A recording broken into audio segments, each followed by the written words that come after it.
নমস্কার প্রিয় দর্শক বন্ধু। রাজ্যে সরকারি কর্মচারীদের জামাই ষষ্ঠী উপলক্ষে বড় উপহার দিল নবান্ন। কী উপহার, এই নিয়ে আমরা আলোচনা করব ও নোটিফিকেশান দেখব। তার আগে আপনারা অবশ্যই আমার চ্যানেলটি সাবস্ক্রাইব করে নেবেন এবং সবার আগে ভিডিও নোটিফিকেশান পাওয়ার জন্য সামনের যে বেল আইকন আছে সেখানে প্রেস করে নোটিফিকেশান অল করে রাখবেন এবং ভিডিও ভালো লাগলে লাইক কমেন্ট শেয়ার করবেন।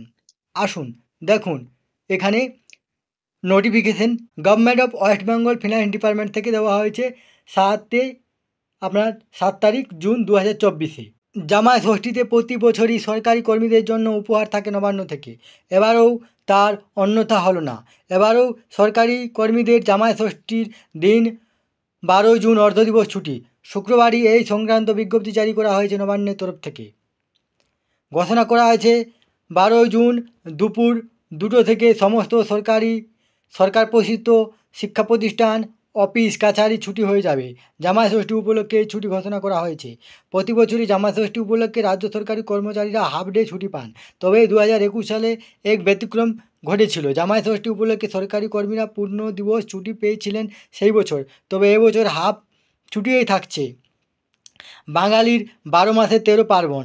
বৈশাখের বাংলা ক্যালেন্ডারে পয়লা বৈশাখ দিয়ে শুরু, এরপর জ্যৈষ্ঠে জামাই ষষ্ঠী।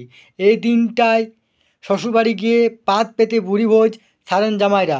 বাঙালির ঐতিহ্যের এও এক পরম্পরা। এবছর 29শে জ্যৈষ্ঠ, ইংরেজি 12 জুন বুধবার জামাই ষষ্ঠী পড়েছে। হাফবেলা অফিস সেরে অনায়াসে শ্বশুরবাড়ি যেতে পারবেন জামাইরা। এই তথ্যটি আপনার সাথে শেয়ার করলাম। সুস্থ থাকবেন, ভালো থাকবেন, ধন্যবাদ।